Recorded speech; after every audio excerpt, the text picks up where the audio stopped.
In this video, we're going to continue looking at the circulatory system. So recall that a circulatory system has three main elements. So we have the transport vessels, which are the arteries and the veins and the capillaries, which contain the blood and move it around the body. The transport medium, which is the blood. And we also need a pumping mechanism. And so that's what we're going to focus on in today's lesson is the pumping mechanism, which is the heart. The heart is a double pump. The right side of the heart pumps blood to the lungs, and the left side pumps blood to all other organs. And when you're looking at diagrams of the heart and they're labeled like this one, you'll notice that the left and the right seem like they might be backwards. So you have to think about it in that it's the way it is in your body. So the left side of your heart is on the left side of your body. And when we show a diagram of that, it's actually like a mirror image. So the heart is divided into four chambers. There's a right and a left atrium and a right and a left ventricle. And the right and left ventricles are separated by a septum, which is a fancy word for wall. The blood enters the heart from veins into the atria. So the atria are acting as collecting chambers. Blood leaves through the ventricles to enter the arteries, and the ventricles act as the pumping chambers. So the blood collects in the atria, is moved into the ventricles, and then pumped out of the heart. There are valves between the chambers which control the direction of blood flow through the heart. The atria and the ventricles are separated by the atrioventricular valves, which you can just shorten to AV valves. The tricuspid valve is the one between the right atrium and the right ventricle, and the mitral valve is between the left atrium and the left ventricle.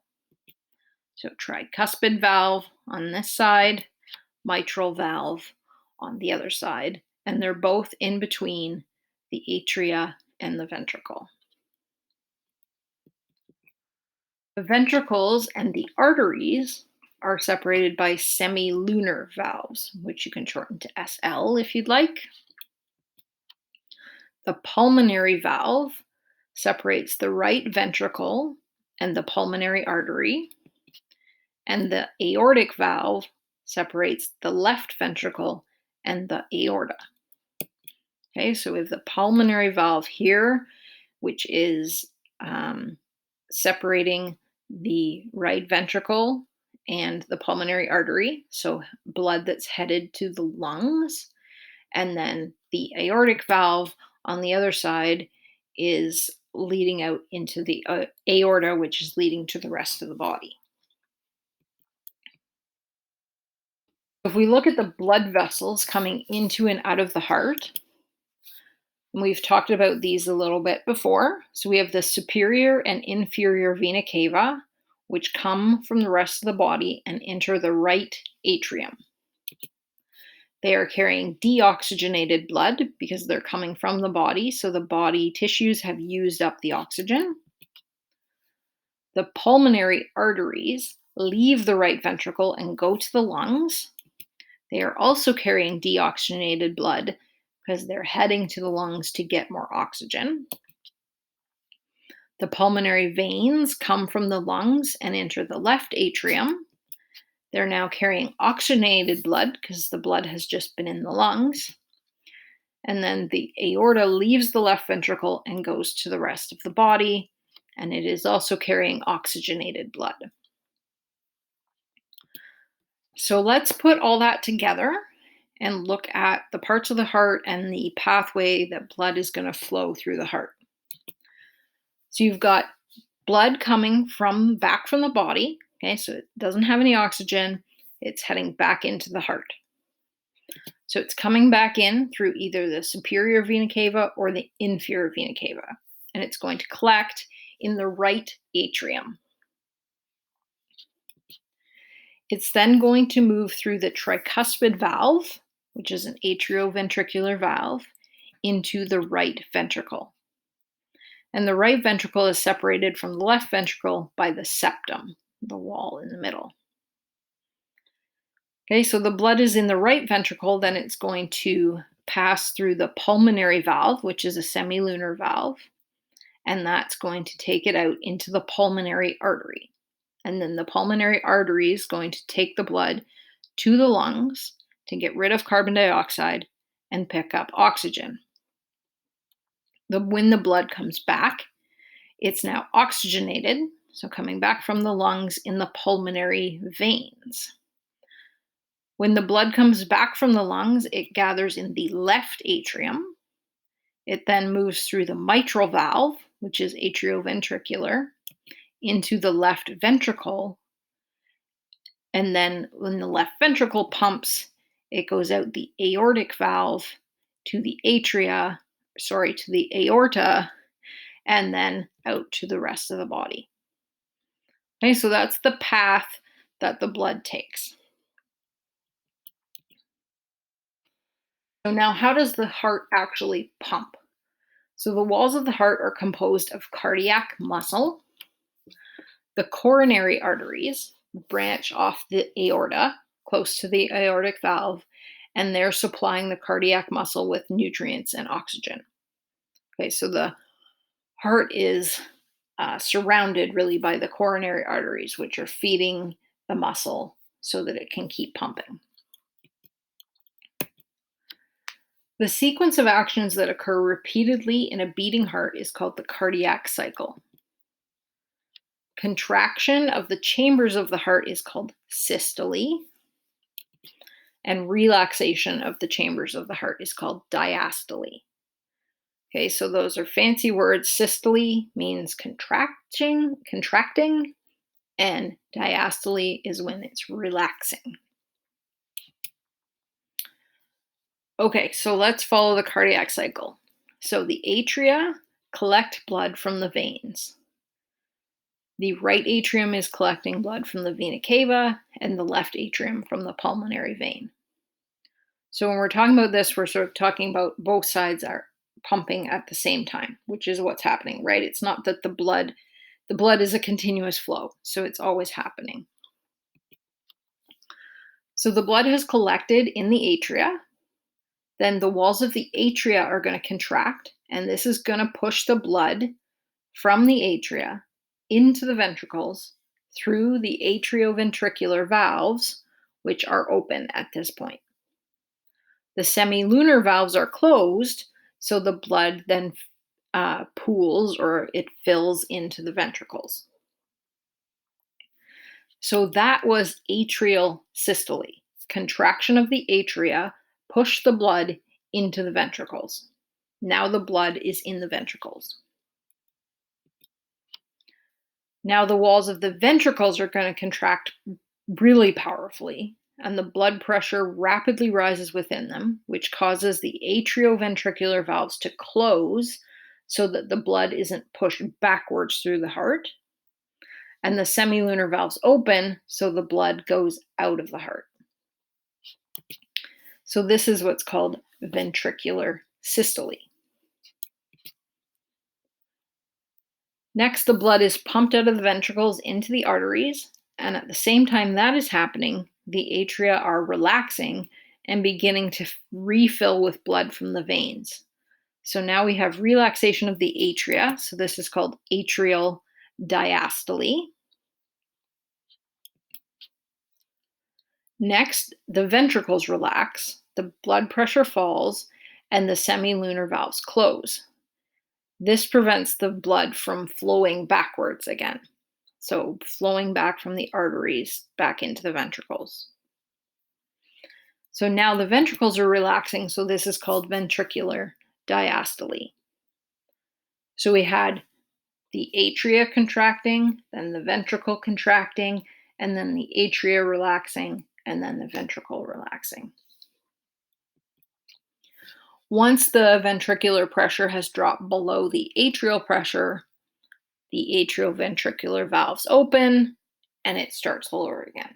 The atria contracts, pushing the blood into the ventricles. The ventricles contract, pushing the blood out the arteries. When the right ventricle contracts, it's pushing the blood to the lungs.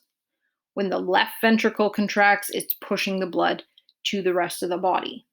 And if you look at most heart diagrams, you'll notice that the wall around the left ventricle is drawn more thickly than the one around the right. And that's because that's actually the way it is, because the left ventricle is pumping that blood all throughout the whole body. So it needs to be really strong, and that contraction needs to get a lot of force behind it. So, heart sounds.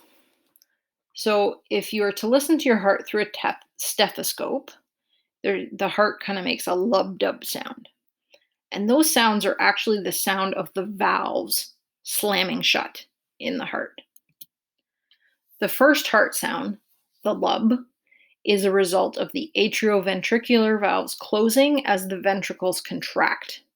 And so that's ventricular systole. The second heart sound, the dub, is a result of the semilunar valves closing as the ventricles relax. So ventricular diastole. How is the heartbeat controlled? So cardiac muscle tissue can contract on its own without being stimulated by a nerve. So that's what's called being myogenic. Okay, it doesn't have to be stimulated by the nervous system, it just contracts on its own. And you've maybe seen in various medical TV shows that you can have a heart that's not even in a body and it contract on its own. So there's a region in the right atrial wall which acts as the natural pacemaker, and it's responsible for initiating each contraction by sending out an electrical impulse. This region is called the sinoatrial node, or the SA node. So there's an impulse from the SA node, and it spreads throughout the cells in the wall of the atria, and that's what causes the atrial wall to contract, so the atrial systole. That impulse can't spread directly into the wall of the ventricle because there's an intervening layer of fibrous tissue. And that's important because you want the atria to contract first, and then you need a little bit of a delay before the ventricle contracts. So what happens is the impulse is passed to a second node, which is also in the right atrial wall, but close to the junction between the atria and the ventricles. This node is called the atrioventricular, or AV node. As I mentioned, the passing of the impulse through a second node creates a delay, which gives the atria time to pump blood into the ventricles before they then contract. So impulses are then sent from that AV node to the base of the heart along two bundles of conducting fibers that pass through the septum between the left and the right ventricles. Narrower conducting fibers branch out from those bundles and carry the impulse to all parts of the ventricle walls, causing almost simultaneous contraction of the two ventricles. So ventricular systole. Basically, there's an impulse from this SA node, which contracts the atria. That impulse travels to the AV node. Then the AV node sends out an impulse which contracts the ventricles.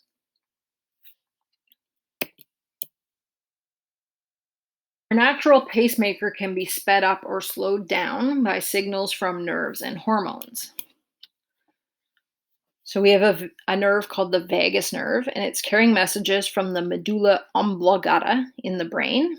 So that's shown in that diagram where that's located. So the vagus nerve travels from the brain to the SA node, and it can slow down the beating of the heart. So for example, while you're sleeping, your heart slows down due to a message from the vagus nerve.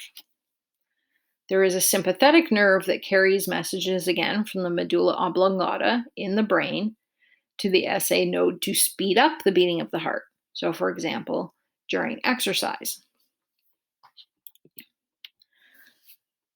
There's also the hormone adrenaline, which is another name for adrenaline, is epinephrine, which is produced by the adrenal gland, and it's carried to the SA node in the blood.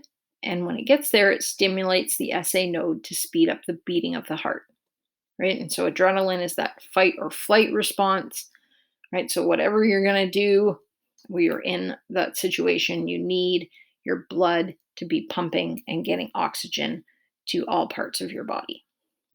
So that's how the heartbeat can be controlled in terms of like how fast or how slow it goes. Okay, so that's our look at the heart, the parts of the heart, and how it beats and how the heartbeat is controlled.